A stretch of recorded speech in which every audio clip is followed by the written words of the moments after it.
अल्लाह ताला कायनात में हसीन ख़ूबसूरत रंग भरिया आहिनि, जंहिंमें ज़मीन, आसमान, हसीन सरसब्ज़ वादियूं, झुड़, ककर, पहाड़ियूं, नदियूं, चश्मा, समुंड, तलाउ, दरिया, वण टण, गुल फुल, मेवा, जानवर, पखी, परंदनि जहिड़ी नेमत सां नवाज़ियो आहे। उन्हनि सभिनी में सुहिणनि हसीन पखियुनि जा नाज़ ई निराला आहिनि, जेके हिन वक़्तु पंहिंजे वॾनि हूंदे बि वीरानी महसूसु करे रहिया आहिनि। आबी पखी जेके पाणीअ खां सवाइ संदनि जियापो तंग तकलीफ़ुनि में गुज़री रहियो आहे ऐं पंहिंजे नसुलनि जे जियापे जी जंग पाणीअ खां सवाइ विड़ी रहिया आहिनि। मथां वरी शाही शिकारियुनि संदनि जीअण जंजाल करे छॾियो आहे। वरी जेके ख़ुश्कीअ वारा पखी आहिनि, उन्हनि जी आसाइश वारा आरामगाह अखेरा वरी वणनि जे वाढीअ सबबु पखियुनि जे जीअण जंजाल करे छॾियो आहे।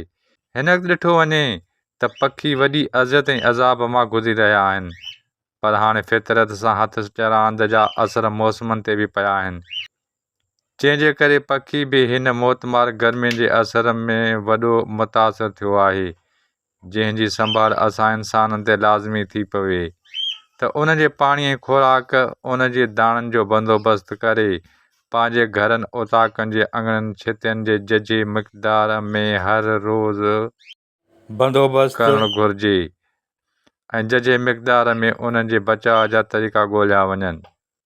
अल्लाह ताला साह वारनि हैवान लाइ घणो ताक़ीद फ़रमायो आहे त उन्हनि जे पाणी चारे जो ख़ासि ख़्यालु रखियो वञे, जे उहे उञ ऐं बुख वगे मुआ त रोज़े महशर सख़्तु बछाणो कयो वेंदो।